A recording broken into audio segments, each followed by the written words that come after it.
ਜੈ ਪੀਰਾਂ ਦੀ ਜੈ ਸਾਈਆਂ।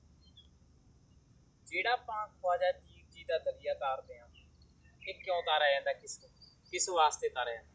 ਖਵਾਜਾ ਜੀ ਨੂੰ ਦਲੀਆ ਕਿਉਂ ਲੱਗਦਾ?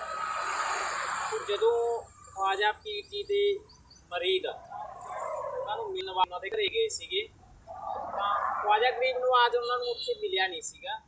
ਤਾਂ ਉਹਨਾਂ ਨੂੰ ਸੰਦੇਸ਼ ਲਾਉਣ ਵਾਸਤੇ ਆਪਦਾ ਇੱਕ ਦੰਦ ਤੋੜ ਕੇ ਉਹਦੇ ਦਰਬਾਰ ਅੱਗੇ ਰੱਖਤਾ ਸੀਗਾ ਵੀ ਉਹਨੂੰ ਮੈਸੇਜ ਲੱਗ ਜੂਗਾ। ਘਰੇ ਦੱਸ ਗਏ ਸੀ ਵੀ ਉਹਨਾਂ ਦੇ ਮੁਰਸ਼ਦ ਨੂੰ ਮਿਲਣ ਉਹਨਾਂ ਦੇ ਮਰੀਦ ਆਏ ਨੇ। ਫਿਰ ਇਸ ਅਫਸੋਸ ਕਰਕੇ ਖਵਾਜਾ ਪੀਰ ਜੀ ਨੇ ਆਪਣੇ ਚੇਲੇ ਕਰਕੇ, ਆਪਣੇ ਮਰੀਦ ਕਰਕੇ ਆਪਣੇ ਸਾਰੇ ਦੰਦ ਤੋੜਦੇ ਸੀ, ਜਿਸ ਕਾਰਨ ਖਵਾਜਾ ਪੀਰ ਨੂੰ ਦਲੀਆ ਲੱਗਣ ਲੱਗ ਪਿਆ। ਜੈ ਪੀਰਾਂ ਦੀ ਜੈ, ਜੈ ਪੀਰਾਂ ਦੀ ਜੈ ਸਾਈਆਂ ਦੀ। ਇਹ